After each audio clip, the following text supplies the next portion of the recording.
जलगांव जिले के पांचोरा तालुका के खड़क देवला क्षेत्र में हाल ही में आई अनियमित बारिश और तूफानी तेज हवाओं ने किसानों की मेहनत पर पानी फेर दिया है।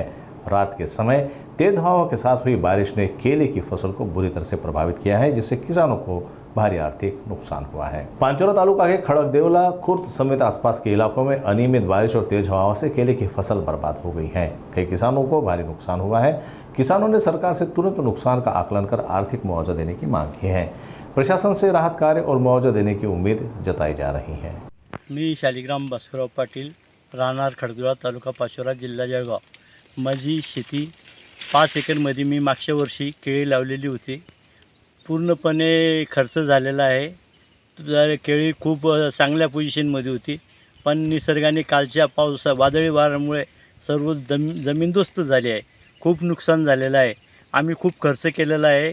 त्या केळीला कमीत कमी 3.5 लाख रुपये आम्ही खर्च लावलेला आहे, तरी शासनाने आम्हाला नुकसान भरपाई द्यावी। ही जी केळी होती किती एकरमध्ये होती, किती झाड होते? 5 एकरमध्ये 7,500 केळीचं खोड होतं। केळी चांगल्या 20 ते 25च्या रातची केळी होती। केळीला खूप जीव लावल्यामुळे चांगल्या पावडरी औषधी खर्च केल्यामुळे केळी खूप छान होती, पण सर्व कालच्या पावसाने सर्व हिरावून नेलं। तरी आम्हाला शासनाने चांगल्यात चांगली नुकसान भरपाई द्यावी, ही शासनाकडे आमची नम्र विनंती। पंचनामे करण्याबाबत काय अपेक्षा आहे आपली? पंचनामे लवकरात लवकर व्हावे ही आमची अपेक्षा आहे।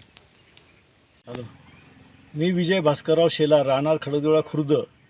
काल रोजी झालेल्या वादळी पावसामुळे माझ्या केळी मालाचे अतोनात नुकसान झालेले आहे। साधारण माझे 800 ते 850 झाडं जमीनदोस्त झालेले आहे। तरी मला शासनाकडून याची नुकसान भरपाई मिळावी ही अपेक्षा आहे। झालेला खर्च व मोबदला मिळावा ही शासनाकडे विनंती करीत आहे। किती एकरमध्ये होते, किती झाड? 4.5 एकरमध्ये 7,500 केळीचं झाड होतं।